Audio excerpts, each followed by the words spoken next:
आणि त्यांनी सांगितलं की एक विद्यार्थ्याकडे पेपर गेला वगैरे, परंतु तो किती विद्यार्थ्याकडे गेला, कसा गेला, हे त्या ड्रग्ज इन्स्पेक्टरची तयारी करणाऱ्या लाखो विद्यार्थ्यांना माहिती आहे.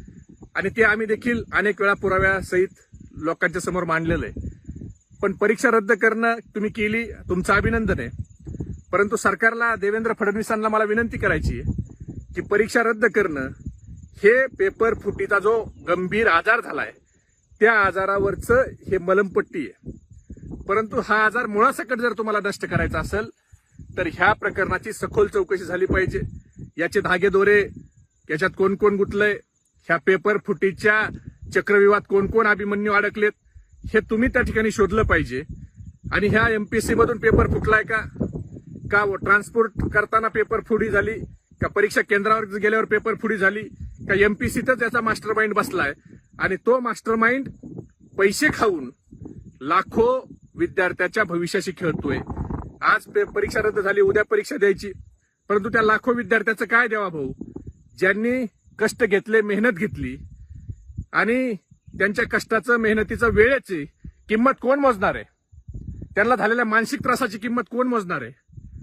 म्हणून वारंवार ही पेपर फुटी होऊ द्यायचं नसेल तर याचं चांगलं ऑपरेशन हे सरकारला करावं लागणार आहे. मग त्याच्यात सरकारचे काही प्रतिनिधी सापडले तरी त्यांना पाठीशी घालता कामा नये. आमची राज्याच्या मुख्यमंत्री देवेंद्र फडणवीसांच्याकडून अपेक्षा आहे की तुम्ही याची सर्जरी अशी केली पाहिजे की परत इथून पुढे कोणाचीही पेपर फोडायची हिंमत झाली नाही पाहिजे आणि या महाराष्ट्रात कोणताही पेपर फुटू नये.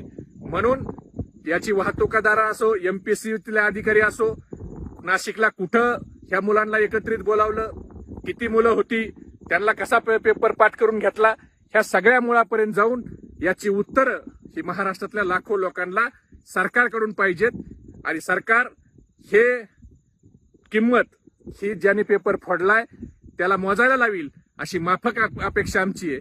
पण जर सरकारनं फक्त ही मलमपट्टी करून त्या ठिकाणी चौकशीपासून पळ काढला तर सरकारला देखील ह्या विद्यार्थी येणाऱ्या काळात किंमत मोजायला लागतील हे सरकारने लक्षात ठेवावं. कारण विद्यार्थ्याला गृहीत धरू नका, या राज्यातल्या, देशातल्या युवकाला गृहीत धरू नका.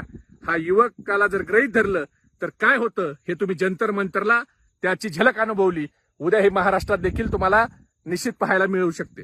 कोकण न्यूज डिजिटलला आत्ताच लाईक, शेअर आणि सबस्क्राईब करा. बेल आयकॉन दाबून सर्व अपडेट्स सर्वप्रथम मिळवा.